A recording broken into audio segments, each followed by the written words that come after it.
Good morning students. Personality 16.2 का कुछ basic करवाएंगे और उसके बाद में क्वेश्चन सोल्व करेंगे क्लास 11th में।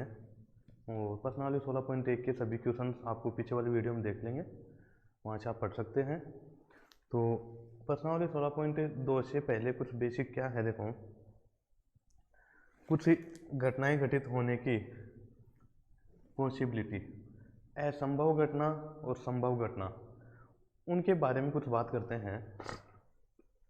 जैसे सबसे पहले असंभव घटना की बात करें तो असंभव क्या है, देखो कुछ घटनाएं ऐसी होती हैं जो पॉसिबल ही नहीं हो, असंभव घटनाएं। फिर संभव घटनाओं की बात करेंगे। असंभव घटनाएं होती हैं उनकी प्रायिकता हमेशा जीरो होती है, उनकी प्रायिकता हमेशा जीरो होती है। असंभव घटना की प्रोबेबिलिटी, असंभव घटना की प्रायिकता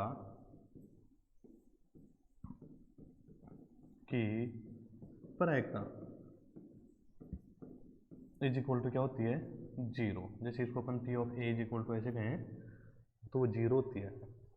कहने का मतलब ये है जिस घटना के घटित होने की कुछ संभावना ही नहीं हो, ठीक है, इसका मतलब उसमें संभावना जीरो है। जिस घटना के घटित होने की संभावना जीरो हो उनको असंभव घटनाएं कहते हैं। जैसे अपन कुछ उदाहरण लें, कई कहते हैं कि तुम्हारे लिए तो मैं चांद तारे तोड़ लाऊं, तो ये संभव नहीं है। कहने को एक अपन कह सकते हैं ऐसे, लेकिन संभव नहीं है, ठीक है। तोड़ कर लाना, चांद या तारे को तोड़ कर लाना संभव नहीं है। इसका मतलब ऐसे अगर वाक्यांश अपन यूज करेंगे तो उनकी प्रायिकता हम डायरेक्ट क्या यूज कर सकते हैं, जीरो। असंभव घटना की प्रायिकता हमेशा जीरो होगी, ठीक है। जैसे अपन फिर दूसरी बात करें कि मैं उड़कर आसमान में जा सकता हूँ बिना किसी दूसरे सहारे के, अपन डायरेक्ट ही खुद ही उड़ना चाहें तो ये संभव नहीं है, ठीक है। तो ये भी असंभव घटना है, तो इसकी भी प्रायिकता क्या हो जाएगी, जीरो। ऐसे ही फिर संभव घटनाएं होती हैं। संभव घटना, ठीक है, इम्पॉसिबल और पॉसिबल। कुछ पॉसिबल इवेंट्स होते हैं, ठीक है, श्योर इवेंट्स, जिनको अपन निश्चित प्रायिकता बोलते हैं। संभव घटनाओं में भी जैसे हम संभावना व्यक्त करें तो उसमें कितना संभव है, जैसे किसी कोइन की बात करें तो कोइन पर चिताने की प्रायिकता तो 1/2 होती है, एक बार चिता सकता है और टोटल 2 में से। लेकिन कुछ प्रायिकताएं ऐसी होती हैं जो निश्चित हैं, निश्चित प्रायिकता। तो निश्चित प्रायिकता जो होती है उसका मान हमेशा एक होता है। P of A is equal to क्या होगा, हमेशा एक। निश्चित प्रायिकताएं जो भी होती हैं उनका मान हमेशा एक होता है, क्योंकि वो 100% वही काम होता है जो हम बोलते हैं। जैसे अपन बात करें कि सूर्य सुबह पूर्व दिशा में दिखाई देगा, उगेगा, सुबह पूर्व दिशा में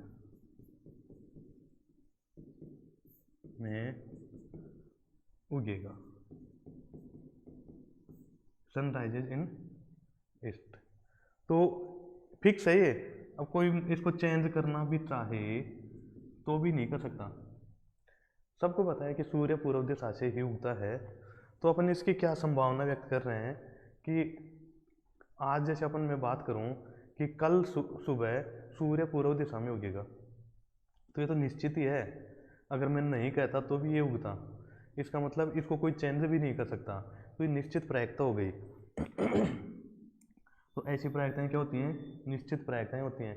श्योर इवेंट्स होते हैं कि हमेशा निश्चित घटना है ये, कि अगर अपन कहें या नहीं कहेंगे तो भी वो बात 100% पॉसिबल होगी, संभव होगी, ठीक है। ऐसे फिर सिंपल इवेंट होते हैं, बिल्कुल सामान्य घटनाएं, ठीक है। जैसे बिल्कुल सामान्य घटना हो, सामान्य घटनाएं हों, वो क्या होती हैं, देखो जैसे किसी भी कॉइन को, सिक्के को हम उछालें, 2 बार उछाल लें, सिक्का है कोई भी, ठीक है, उसमें हेड और टेल आ सकता है, और उसको अगर हम 2 बार उछालें, किसी भी सिक्के को 2 या 3 बार या 4 बार, कितनी बार भी उछाल सकते हैं, ठीक है, उससे कोई फर्क नहीं पड़ता है। 2 बार सिक्का टॉस करने पर, देखो सिक्का टॉस करने पर 4 परिणाम बनेंगे, करने पर जो भी परिणाम आएंगे वो क्या आएंगे, H H, H T, T H और टी टी। तो इनमें जैसे हम बात करें कि सामान्य घटनाएं, बिल्कुल जो सिंपल इवेंट होते हैं वो, तो इनमें क्या होगा कि जो सामान्य घटनाएं होती हैं बिल्कुल सिंपल इवेंट होते हैं, जिसको सिंपल इवेंट बोलते हैं, सिंपल इवेंट्स। तो वो क्या होंगे, देखो वो होंगे जैसे एच एच और टी टी, ये बिल्कुल इजी हैं, एच एच और टी टी, ये सामान्य घटनाएं हैं, इनमें कुछ मिक्स नहीं हो रहा है, उनमें कोई मिक्स ही नहीं हो रहा है। एक होती है कंपाउंड इंटरेस्ट, मिश्रित घटनाएं। जैसे मिश्रित घटनाएं होती हैं, कुछ मिक्स होती हैं, मिश्रित घटनाएं, compound interest, compound events, events, events का मतलब घटनाएं होता है यहाँ, तो उसमें मिक्स हो, एक कभी एच हो, कभी टी हो, या फिर टी हो एच हो, ऐसे मिक्स हो रही हो, कभी हेड आ रहा है, कभी टेल आ रहा है, कभी टेल आ रहा है, कभी हेड आ रहा है, ऐसे, तो उनको बोलते हैं मिक्स, मिश्रित घटनाएं, ठीक है। फिर कुछ कॉम्प्लीमेंट्री इवेंट्स होते हैं, ठीक है,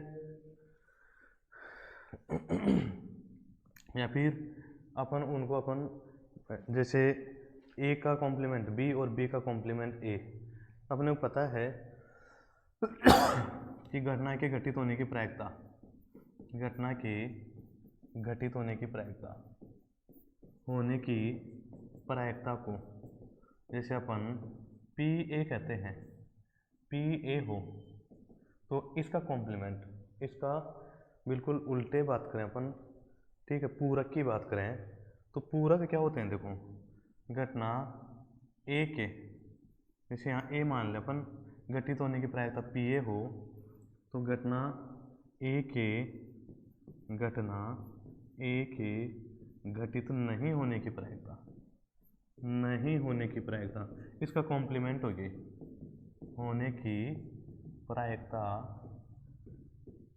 is equal to P of A dash कहेंगे उसको, या फिर ए बार भी कह सकते हैं, या फिर पी ऑफ ए डैश कह सकते हैं।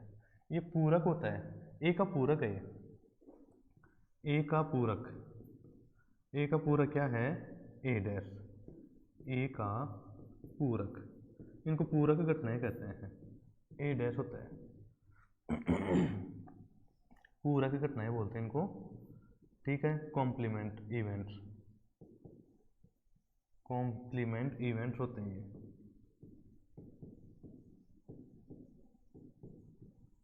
कहने का मतलब जो अपने को दे रखा है, तो नहीं दे रखा वो निकालना, दे रखा है उसको, अगर ए का कॉम्प्लीमेंट निकालना है, ए का कॉम्प्लीमेंट निकालना हो, तो इसको अपन 1 माइनस ए डैश कह सकते हैं, या फिर ए डैश निकालना हो तो 1 माइनस ए कह सकते हैं। क्यों? क्योंकि A plus A dash P of A, probability की बात करें यहाँ, तो यहाँ सबके ऊपर प्रोबेबिलिटी भी लगा सकते हैं, ठीक है, तो P of A dash is equal to 1 minus P of A, ठीक है, यहाँ प्रायिकता की बात हो रही है, तो P of A plus P of A dash या फिर बार इज इक्वल टू 1 होता है। इसका मतलब इनके कॉम्प्लीमेंट हम निकाल सकते हैं, ठीक है। फिर अपवर्जी घटनाएं, कुछ घटनाएं ऐसी होती हैं जो अपवर्जी घटनाएं कहलाती हैं,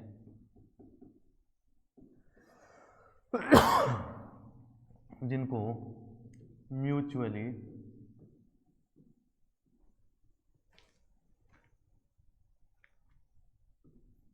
एक्सक्लूसिव इवेंट बोलते हैं, म्यूचुअली एक्सक्लूसिव इवेंट बोलते हैं। परस्पर अपवर्जी घटनाएं, परस्पर वर्ड भी आ सकता है, और नहीं आए तो भी अपवर्जी घटनाएं कहते हैं।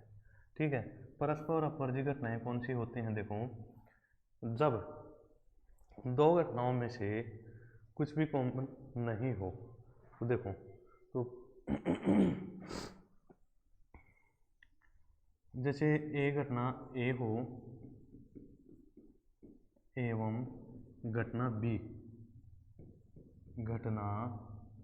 बी में, जैसे अपन इंटरसेक्शन निकालें, कॉमन निकालें इंटरसेक्शन, ठीक है, या फिर उभयनिष्ठ निकालें, तो उनमें अगर ए इंटरसेक्शन बी अगर फाई होता है, ठीक है, या फिर P of A intersection B is equal to phi होता है, तो वो परस्पर अपवर्जी घटनाएं होती हैं।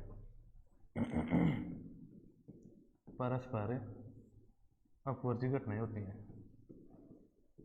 परस्पर अपवर्जी घटनाएं होती हैं अगर इन दोनों में से कुछ भी कॉमन नहीं है, P of A intersection B is not equal to five हो, तो परस्पर अपवर्जी घटनाएं नहीं होती हैं।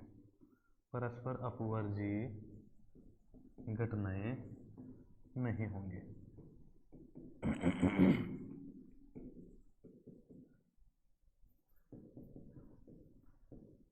ये होता है, अपवर्जी घटनाएं कौन सी होती हैं और अपवर्जी घटनाएं कौन सी नहीं होती हैं, उन दोनों में ये है फर्क। ठीक है, तो परस्पर अपवर्जी घटनाएं है या नहीं है, ऐसे अपने को चेक करवाएगा कई बार। ठीक है, और तो इस प्रकार की घटनाओं को अपन परस्पर अपवर्जी घटनाएं कहते हैं।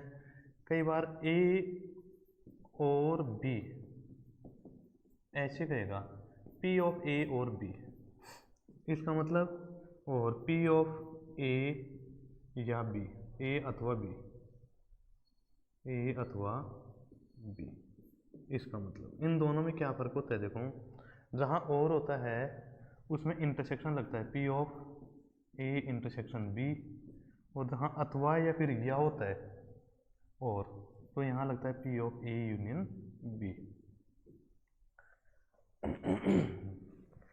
ठीक है, जैसे हम बात करें P of A intersection B, अगर स्वतंत्र घटनाएं हों, कुछ घटनाएं स्वतंत्र घटनाएं होती हैं, स्वतंत्र घटनाएं इंडिपेंडेंट इवेंट्स, वो क्या होते हैं? देखो, इंडिपेंडेंट इवेंट्स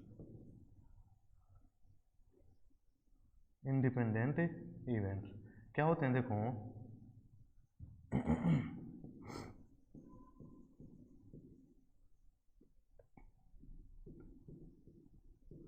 वो क्या होते हैं? स्वतंत्र घटनाएं वो होती हैं कि एक घटना का दूसरी घटना के ऊपर कोई प्रभाव नहीं पड़ता हो। एक घटना के घटित होने से दूसरे पर कोई प्रभाव नहीं पड़े, इसका मतलब वो दूसरी घटना वो स्वतंत्र है, या फिर दूसरी घटना से पहले पर कोई प्रभाव नहीं पड़े, वो स्वतंत्र है। अगर वो स्वतंत्र घटनाएं होंगी तो P of A intersection B is equal to क्या बन जाता है? दोनों का मल्टीप्लाई हो जाता है, P A into P B, P A into P B. ठीक है, ऐसे ही ए यूनियन बी का मतलब होता है, देखो इसको अपन ऐसे भी लिख सकते हैं, P of A union B का सूत्र है P A plus P B minus P of A intersection P। अगर ये स्वतंत्र घटनाएं हों तो यहाँ P A into P B लिख सकते हैं लास्ट में। ये होती है इनकी कुछ घटनाओं के प्रकार।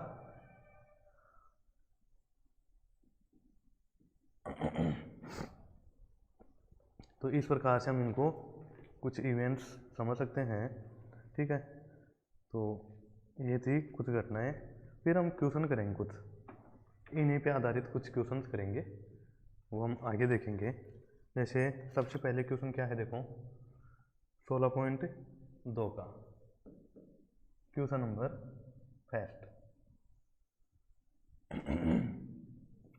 पहले क्वेश्चन क्या है? देखो, एक पासा फेंका जाता है, एक पासा फेंका जाता है।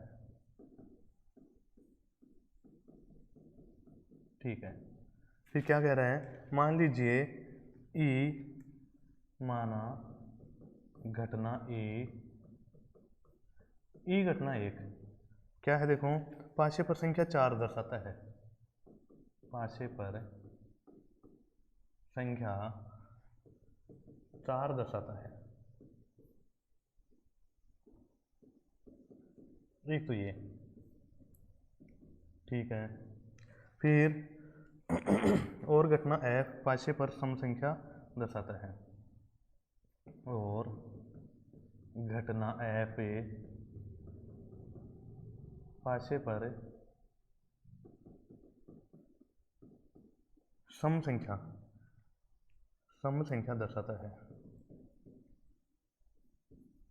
सम संख्या दर्शाता है।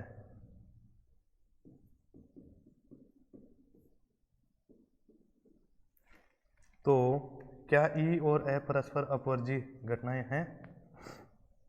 तो क्या ई एवं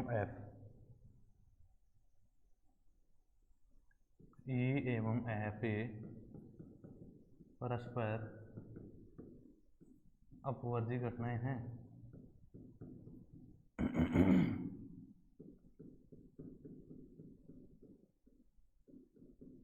ये अपने को बताना है। तो देखो पहले तो घटना ई और घटना एफ बनाएंगे। ई क्या कंडीशन है, देखो सबसे पहले तो ये कह रहा है कि एक पासा फेंका जाता है, पासा का मतलब डाइस को हम वो कर रहे हैं, थ्रो कर रहे हैं। तो यहाँ से क्या क्या आ सकता है, 1 2 3 4 5 और 6। किसी भी पासे पर 1 से लेकर 6 तक संख्याएं होती हैं।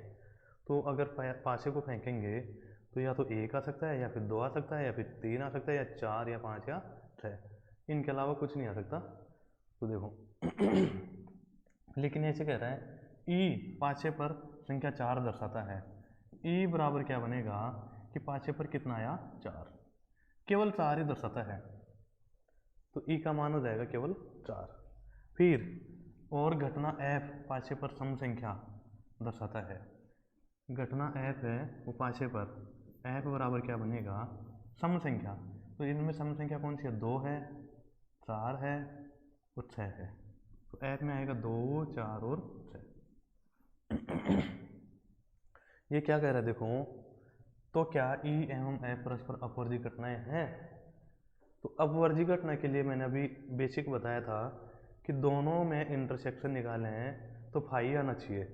फाई आता है तो परस्पर हैं अपवर्जी, और फाई नहीं आता है, कुछ कॉमन हो जाता है तो अपवर्जी घटनाएं नहीं है। इसका मतलब ई और एफ में कुछ भी कॉमन नहीं होना चाहिए।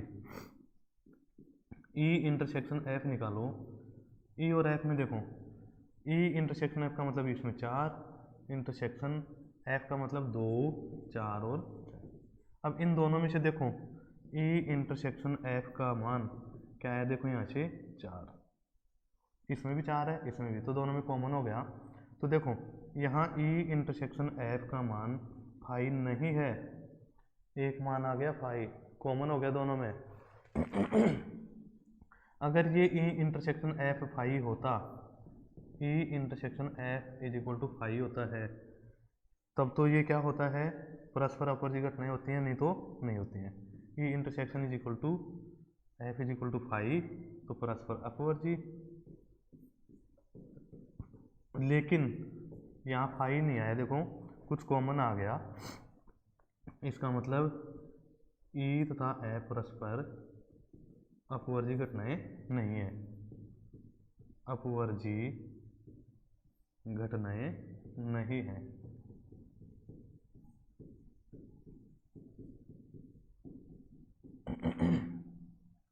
अपवर्जी घटनाएं तब भी होंगी जब इनमें से कुछ भी कॉमन नहीं आए, ठीक है, तो ये अपवर्जी घटनाएं नहीं है।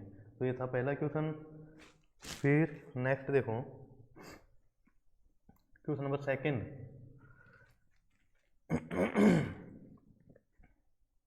क्या है, देखो एक पासा फेंका जाता है, एक पासा फेंका जाता है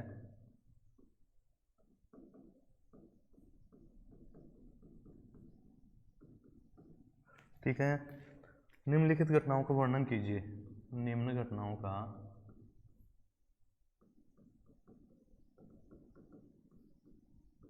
वर्णन कीजिए।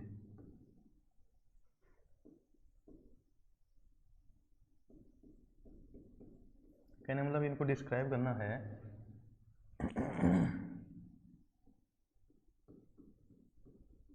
ठीक है, क्या है देखो, ए संख्या 7 से कम है।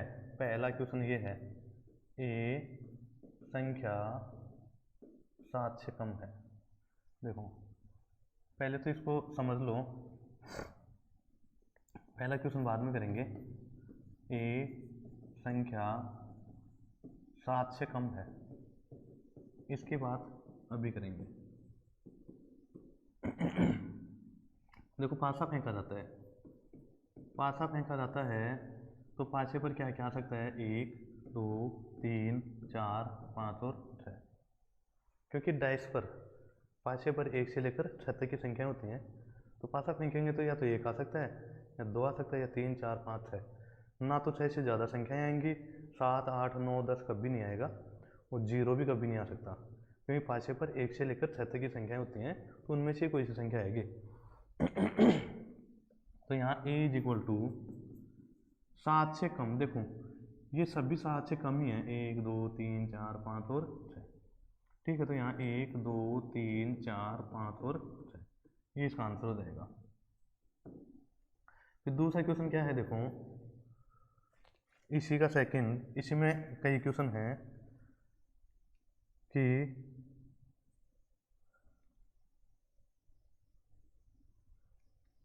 b संख्या 7 से बड़ी है, b है संख्या 7 से बड़ी है। तो देखो यहाँ b का मान निकालें तो b बराबर 5 रहेगा, इसमें एक भी संख्या नहीं आएगी, क्योंकि पासे पर 7 से बड़ी संख्याएं आती ही नहीं है। हाईएस्ट 6 ही संख्या होती है, तो 7 या फिर 7 से बड़ी संख्या कभी नहीं होती, तो इसको 5 कहेंगे या फिर रिक्त कहेंगे, एक भी संख्या नहीं आएगी, तो इसका आंसर ये हो जाएगा। ठीक है, तो पासे पर 7 से बड़ी संख्या नहीं लिख सकते। फिर नेक्स्ट क्या है, देखो संख्या 3 का गुणज है, सी संख्या 3 का गुणज, 3 का गुणज है। देखो 3 का गुणज मतलब 3 के पहाड़े में आनी चाहिए, तो 3 के पहाड़े में कौन कौन से आते हैं, देखो एक तो 3 आता है और एक 6, तो सी बराबर हो जाएगा अपने पास 3 और 6 आंसर, इसका ही आंसर। फिर फोर्थ है, इसमें फोर्थ क्वेश्चन क्या है, देखो इसी का फोर्थ क्वेश्चन है,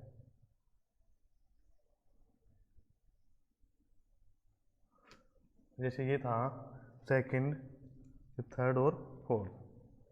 फोर्थ क्वेश्चन क्या है, देखो संख्या 4 से कम है। देखो पासा था और उस पर क्या था, देखो 1 2 3 4 5 और 6। इसमें फोर्थ क्वेश्चन है डी, संख्या 4 से कम है।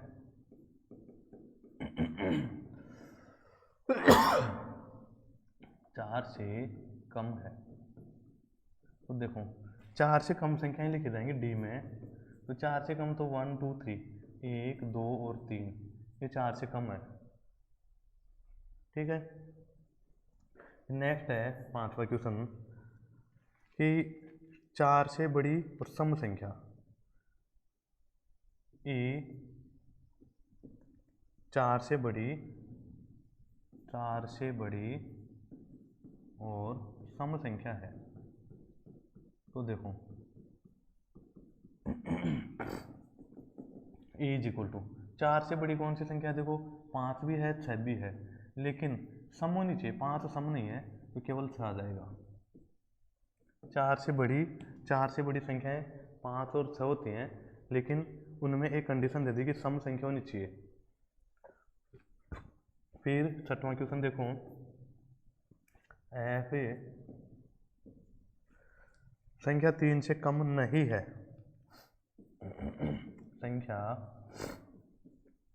3 से कम नहीं है, 3 से कम नहीं है, इसका मतलब 2 और 1 नहीं है, क्योंकि 3 से कम तो 2 और 1 ही होते हैं। तो यहाँ ऐप में क्या क्या आ जाएगा, देखो ऐप में आ जाएगा 3 4 5 और 6, 1 से कम नहीं है, सॉरी 3 से कम नहीं है, तो 3 से आगे की पूरी संख्याएं आ जाएंगे। तो ये भी ज्ञात कीजिए। आगे एक और क्वेश्चन दे दिया इसमें, ये ज्ञात करो A union B, A union B comma A intersection B comma B union C comma E union F comma D intersection E और A minus C D minus E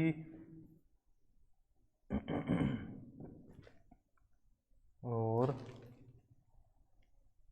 F dash और E intersection F, sorry F dash नहीं, F ही है, और D minus E और E intersection F.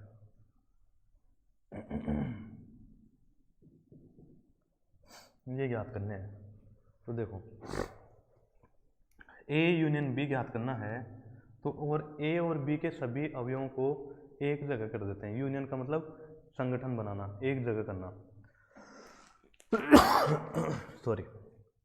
तो देखो ए union B find करेंगे, तो ए और बी इनकी वैल्यू होनी चाहिए। तो ए क्या है, देखो 1 2 3 4 5 6 और बी क्या है 5। ए तो है 1 2 3 4 5 और 6 और बी क्या है 5, इसमें एक भी एलिमेंट नहीं है। तो A union B is equal to ऐसे लिखेंगे 1 2 3 4 5 और 6।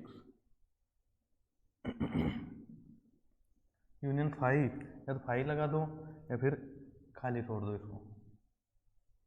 तो देखो क्या आ जाएगा, A union B is equal to इन दोनों के एलिमेंट आ जाएंगे। यहाँ कुछ होता तो वो भी यहाँ लिख देते।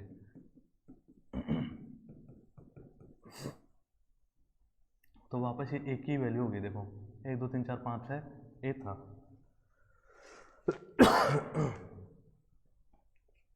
तो ऐसे ए यूनियन बी निकाल सकते हैं, पहला आंसर। फिर इसमें ठीक है, फिर देखो सेकंड आंसर क्या पूछा है, ए इंटरसेक्शन बी, ए और बी में कॉमन, जैसे ए इंटरसेक्शन बी, तो ए क्या है सॉरी 3 4 5 और 6, इंटरसेक्शन बी 5, इसमें एक भी एलिमेंट नहीं है। तो इंटरसेक्शन का मतलब होता है कॉमन लेना, तो इसमें कोई अवयव ही नहीं है, इसमें है तो इन दोनों में कॉमन कुछ भी नहीं आएगा। कुछ भी कॉमन नहीं आया तो इसको अपन 5 बोलते हैं। तो ये आंसर हो जाएगा। फिर क्या पूछा है, देखो बी यूनियन सी, थर्ड में क्या पूछा अपने को, बी यूनियन सी। तो देखो बी तो क्या है 5 यूनियन सी क्या है, देखो सी है 3 और 6, यूनियन 3 और 6। यूनियन का मतलब सभी अवयवों को एक जगह करना, तो इसमें कोई अवयव नहीं है, इसमें 3 और 6 है, तो 3 को मच्छा हो जाएगा और इसको अपन सी भी कह सकते हैं, क्योंकि 3 और 6 वाला जो समुच्चय है वो क्या है सी, 3 और 6 का मान क्या है सी। फिर क्या है, देखो ई यूनियन एफ,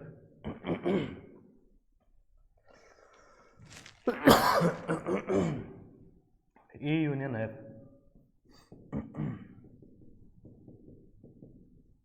ई में क्या क्या है, देखो ई में केवल 6 है और एफ में 3 4 5 6, तो यहाँ लिख दो 6 यूनियन 3 4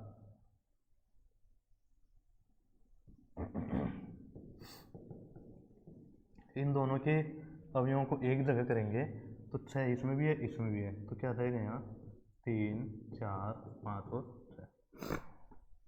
ठीक है, ये हो गया E यूनियन F। फिर क्या निकालना है, D इंटरसेक्शन E। D और E में कॉमन, तो देखो D इंटरसेक्शन E, तो D के एलिमेंट लिखो पहले तो 1 2 3 और E के 6, 1 2 3 इंटरसेक्शन 6।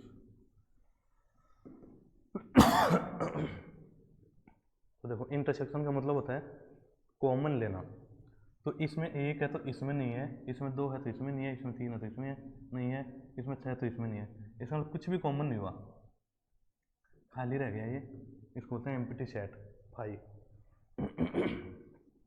एक भी एलिमेंट कॉमन नहीं आया। ठीक है, फिर नेक्स्ट क्या निकालना, देखो A minus C, A minus C, A minus C, तो A के एलिमेंट लिखो 1 से 6 तक, C के क्या है 3 और 6, तो यहाँ लिखो 1 2 3 4 5 6 माइनस C के 3 को 6।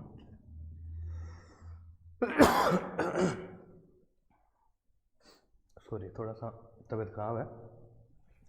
तो देखो यहाँ एक समुच्चय में से दूसरा समुच्चय घटाते हैं तो जो कॉमन अवयव होते हैं वो कट जाते हैं, इधर 3 है तो ये भी कट गया, 6 तो 6। A माइनस सी में पहले जो समुच्चय होता है उसके जो बचे हुए अवयव होते हैं वो लिखते हैं, इधर कोई बच जाए तो भी नहीं लिखेंगे।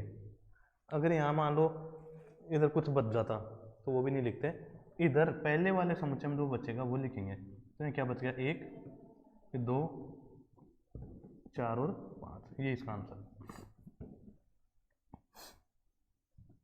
फिर क्या है देखो D minus E, D minus E, D के अवयव लिखो 1 2 3 E के 6 माइनस 6। देखो कुछ नहीं कट रहा है कोई बात नहीं है, लेकिन इधर जो बच्चे हैं वो लिखेंगे, कटता तो कम हो जाता, नहीं तो ऐसे कैसे आ जाएगा 1 2 3, और इसको हम D भी कह सकते हैं, ये भी कह सकते हैं, ये भी, दोनों यहाँ से लिख सकते हैं। फिर क्या है देखो E इंटरसेक्शन F,